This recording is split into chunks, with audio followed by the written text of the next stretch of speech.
Okay, first of all, happy birthday to AIME. 150 years is quite an accomplishment for any society, and as the second oldest engineering society in the United States, it's just incredible when you take a look at the rich heritage that's been built over the years through all of its member societies. It's such a pleasure to work for an organization with such a rich legacy. Happy 150th AIME. Congratulations, AIME. You've done 150 years, and we hope you'll do another 150. You've done a fantastic job, and I'm glad to have been part of it.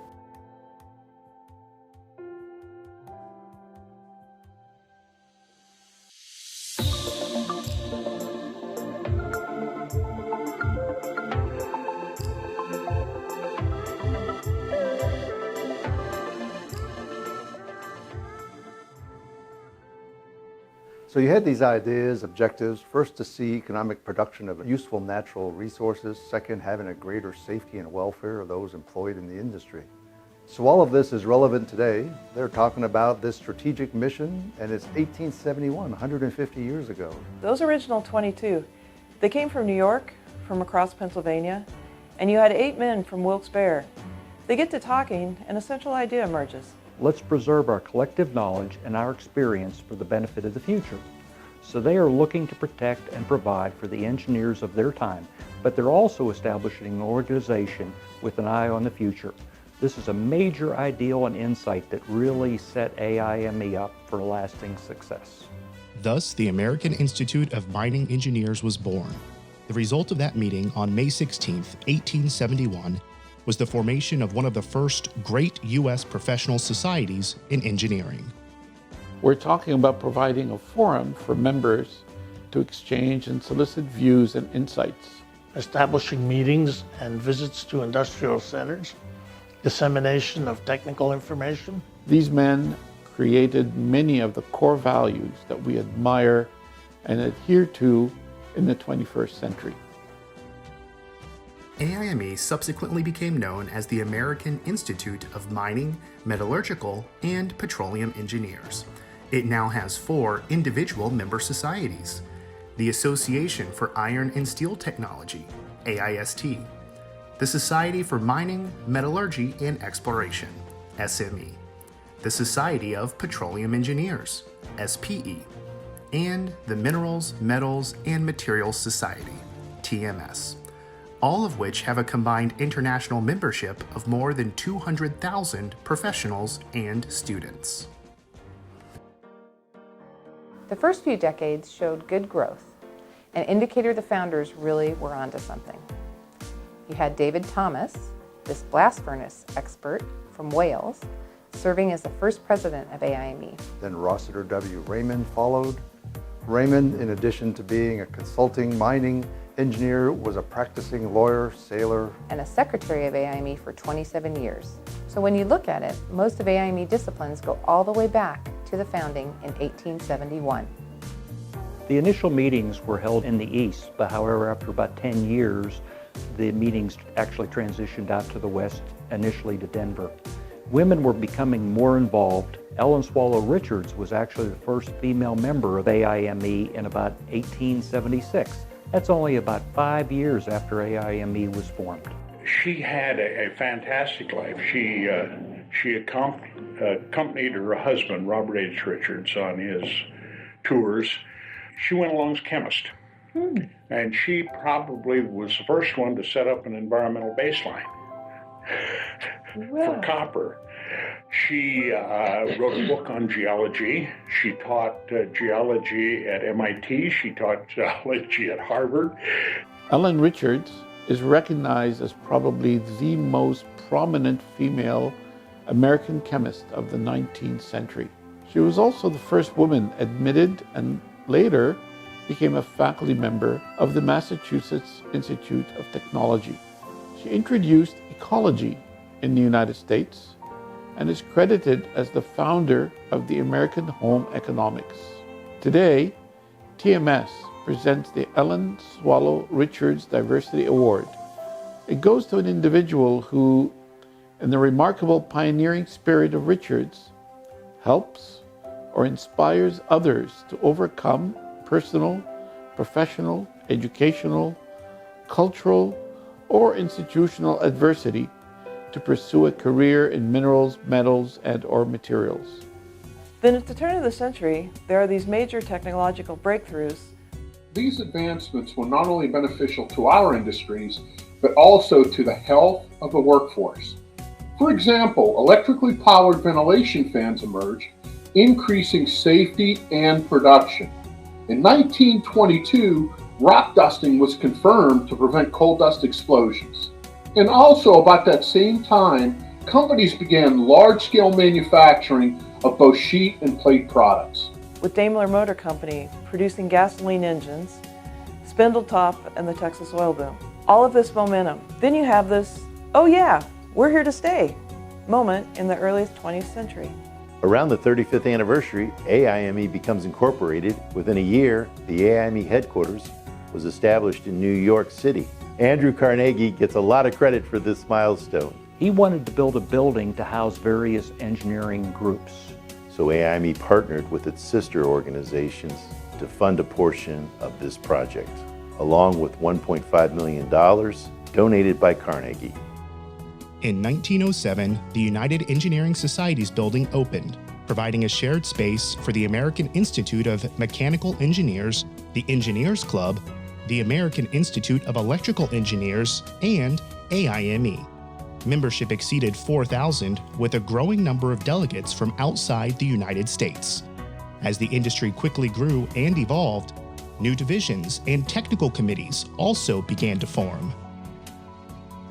Some of these initiatives began as grassroots efforts. At the 1917 annual conference, hats were being passed around to collect donations to support a new scholarship program and other charitable activities. So then and there, the Women's Auxiliary of AIME was formed. Now more than a century later, it continues its role as a division of SME, and we are proud to say that AIME now provides more than $300,000 annually in scholarships. And this is more than 100 years ago. AIME was supporting earth science students, investing in the future of our industries.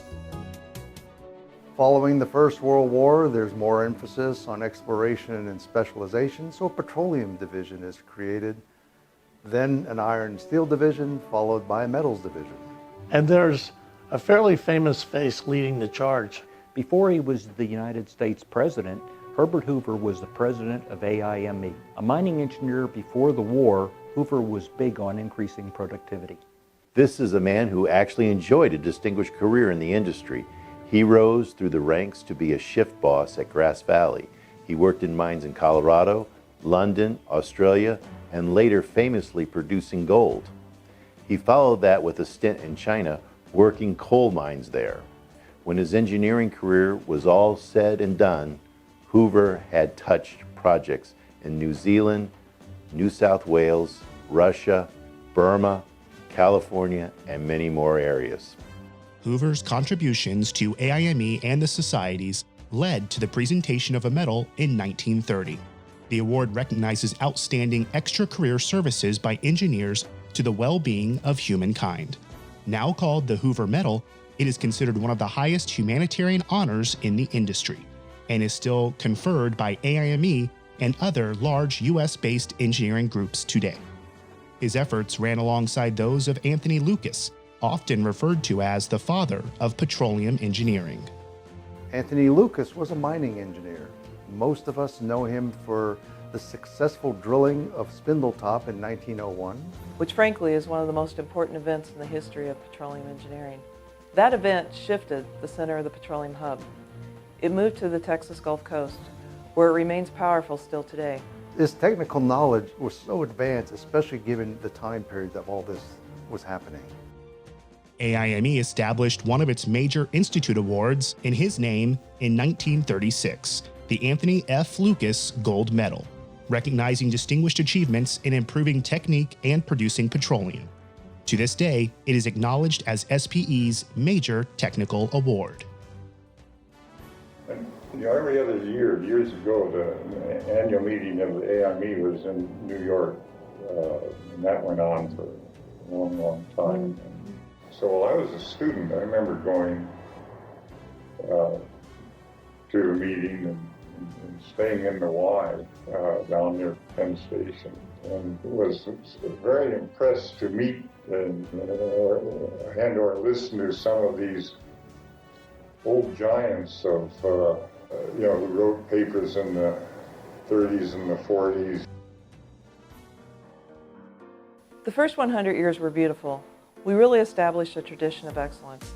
Offshore activity picks up. The first New York subway is built. Electrification sweeps across America. Halliburton develops high-temperature cement, and we start exploring Alaska.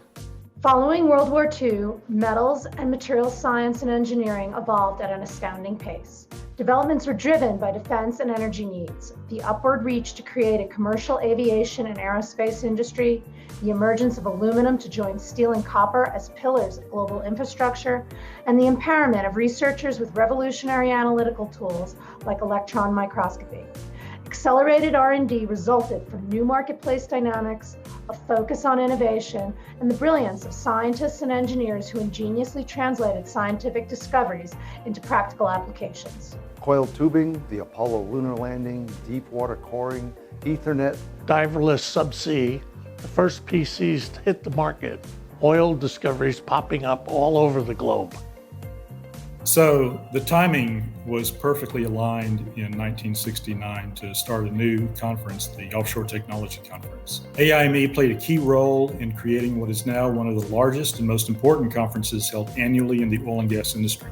Every year in Houston, energy professionals meet and exchange ideas to advance our technical knowledge. In 2019, OTC celebrated its 50th anniversary, and it all started with AIME. Places like the OTC were great locations to share the latest in research. For example, one of the most degrading environments for steels and other metals to perform is saltwater. The need to prevent corrosion has called for new alloy formulations and the development of cladding and coating technologies, as presented and discussed at multiple OTCs. This progress has been accompanied by developments in welding and joining techniques that not only defend against corrosion, but extend drilling capabilities. In 1957, following its 75th anniversary, AIME oversees the formation of 3 semi-autonomous societies: the Metallurgical Society of AIME, the Society of Mining Engineers of AIME, and the Society of Petroleum Engineers of AIME. Less than 20 years later, the Iron and Steel Society of AIME also formed. Then, in 1984, the 4 member societies became separately incorporated. AIME's mission is now to support its member societies. It does this in a variety of ways, conferring awards, scholarships, and grants, and representing the groups in the larger engineering and scientific community. Some industry honors have come through associations with organizations like AIME and AIST. And I think for anybody to have a complete career, they need a combination of things. They need education, you need employment with an employer you like to go to work for every day, and you need professional stimulation from outside sources. AIME and AIST provide that professional stimulation. AIME is now comprised of 4 member societies. It really is providing the underlying voice for these organizations, all of whom develop visions and values off of what they learned that very first century with AIME. Some of those values include diversity, STEM, and lifelong learning. So AIME proudly serves as one of the 5 engineering founder societies within the United States, helping to jointly manage the work of the United Engineering Foundation. This organization awards in excess of $800,000 in grants annually to support the collaborative work within the profession. In recent years, this work included a focus on diversity, STEM, and lifelong learning. We've come full circle, you see. Look back all the way to 1871. Those 22 mining professionals who wanted to ensure the future of their craft would survive, would thrive. And now, more than ever, AIME organizations are committed to the future, from hyper-local to a global scale. So from those original 22, our organizations today have more than 200,000 members worldwide. Our members are some of the most influential and innovative figures in engineering and science. We share the best practices and participate in collaborative efforts, enhancing our professionals and our societies. It is all hands on deck, each member there to support one another for the betterment of our careers, our technologies, our world. We've all heard for the networking. That's not just a canned phrase. We are saying this and declaring this because it's true. AIME organizations offer the best networking opportunities. It is the top audience of policy and decision makers combined with innovators and entry-level positions, all gathering as a collective. We generate this source of interaction, information, and recognition. I rely on my membership.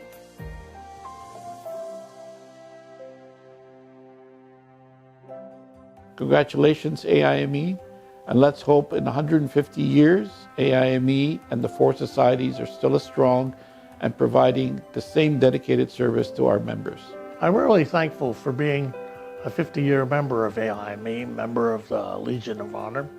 It's certainly diversified my career, opened a lot of opportunities, professional contacts, geographical travels that I may not have been in many other fields. I just want to say thank you to those 22 individuals who had the foresight back in 1871 to form this society.